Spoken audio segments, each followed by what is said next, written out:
Bonjour, Madame Isabelle. Bonjour. Isabelle Bélanger. On est très fiers de vous rencontrer aujourd'hui. Nous vous remercions de nous recevoir. Parce qu'aujourd'hui, on va conter la belle histoire de Transport Gibellic, qui au départ n'était pas Transport Gibellic. Non. Donc, j'aimerais qu'on parle des fondements de l'entreprise, le départ. Donc, ça a été parti par votre père. Oui. En 1991, il a parti l'entreprise avec Bertrand Camiran. Il faisait de l'épandage de chaux, du transport en vrac un petit peu, mais c'était plutôt du temps partiel parce qu'il était mécanicien pour la coopérative ici. Il vendait des tracteurs, il était mécanicien. Il a fait ça à temps partiel, l'entreprise, à travers 2-3 entreprises. Et puis, environ 10 à 15 ans avant sa mort, il est devenu propriétaire de l'entreprise à 100%. Il a logé le garage ici en 1996. Et à sa mort, il y avait 2 camions. C'était quand même une petite entreprise. Il faisait de la chaux puis du transport en vrac. Au départ, c'était surtout l'achat Oui. et le transport en vrac. Oui.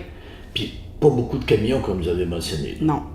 Mais, tout à coup, son décès, c'est malheureux, mais là, vous vous êtes impliqué dans l'entreprise. Quoi que vous l'étiez auparavant. Oui. À partir de 2000, j'ai commencé à faire l'administration. Vraiment du temps partiel, une demi-journée par semaine. Puis, il est décédé en 2003. Puis, j'ai resté à temps partiel aussi, malgré le fait qu'on a acquis l'entreprise tout de suite 1 mois après sa mort, jusqu'à temps qu'on achète une autre entreprise qui était plus grosse, puis qui a expansionné en 2004, en septembre 2004. Là, je suis devenue à temps plein. Puis là, vous aviez le vent dans les voiles, vous avez dit, on a une première expansion, puis ça ne s'arrêtera pas là. Donc, vous avez continué. Donc, là, c'était vraiment du temps plein. Mais à ce moment-là, vous étiez associé avec votre frère. Oui. Puis, à ce moment-là, vous étiez vraiment dans le transport d'animaux. Oui. Plus la chaux, plus le vrac. C'est ça. La compagnie qu'on a achetée en 2004, c'était du transport d'animaux, porc et bœuf. Et cette compagnie-là, on l'a achetée avec Groupe Dinaco, qui était notre associé à cette époque-là. Qui était un gros client. Oui. Donc, un gros client partenaire, Oui. et tout ça. Et tout à coup, ça continuait, et là, vous avez décidé, vous, de prendre le contrôle de l'entreprise. Oui.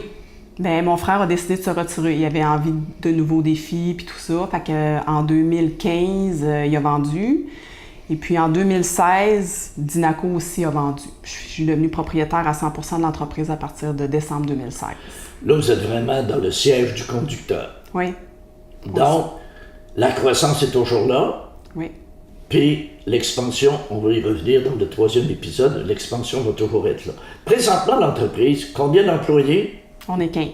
15 employés. Combien de matériel roulant? J'ai 9 camions, 2 épandeurs Bigfoot pour aller dans les champs. Donc vous êtes parti de 2 camions, rendu à 9 camions. Oui. Puis après ça, 2 grosses bébites pour l'épandage de chaux puis tout ça. Et vous avez aussi toutes des installations. J'ai vu un entrepôt de chaux et ainsi de suite. Donc il y a des installations physiques, là. Oui, il y a le garage qui avait été logé en 96.